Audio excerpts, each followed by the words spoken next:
I am pretty boy Jimmy G walking in your office, limping in your office with the same ankle sprain that everybody else on the team has and healed but me. So I'm going to walk in your office and talk to you in regards of my high ankle sprain. Jimmy, I'm not even going to give you a grade right now because I mean, I understand your excuses, man. I feel for you because Nick Mullins went through the same stuff. There was a legitimately bad offensive line. Mm-hmm. Uh, you got hurt real fast. You came back 3 weeks later. You got hurt again.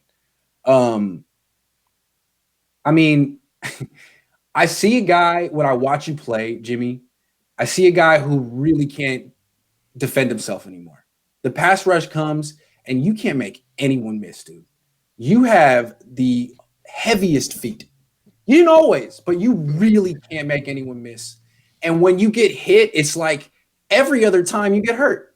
And really, I guess there's really nothing you can do about that. I'm not asking you to apologize for being slow and brittle. But what I want to ask you is the second time you got hurt.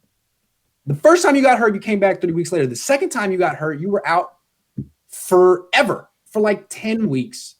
And I noticed that George Kittle broke his foot and came back in that same time period. I noticed that Jimmy Ward got knocked out on the field, like unconscious, missed a game, came back in that time period, played in games that didn't matter. And then I didn't see you. I noticed that you were practicing for weeks, like 2-3 weeks. You went and practiced, but you never like made it known that you needed to get back on that field because those are your brothers out there and you're a football player and the Niners are going to have to hold you back. That's what Kittle said. I heard him say that. You were taking notes and you were real cool to let, Nick Mullins take those hits and CJ Beathard. So my question to you is like, is there even a point to give you a grade as a football player? Do you want to be a football player? How come you didn't fight to come back and play out this season like George Kittle did?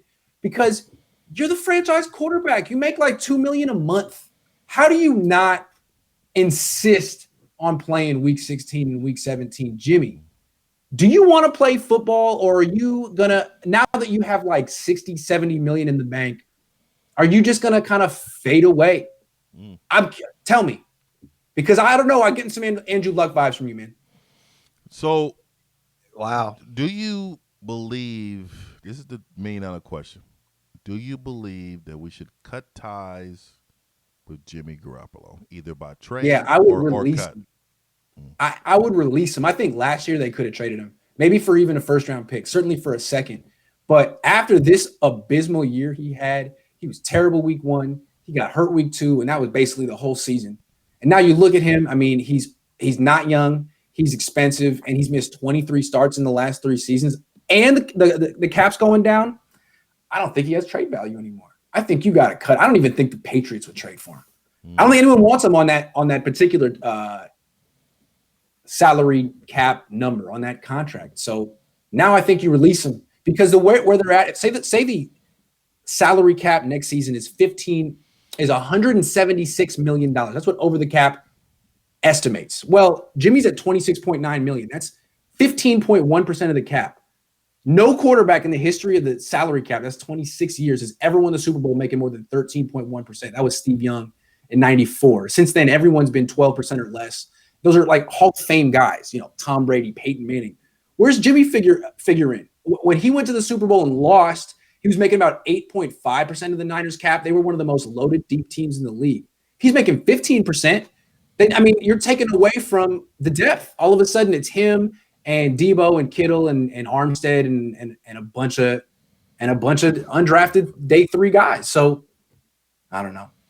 So Cut him. what about trying to at least move him for like a 4th or 5th? Like I think Jacksonville would be open for like a 4th or maybe even a 5th. If you think about, they're gonna have to draft a rookie, right?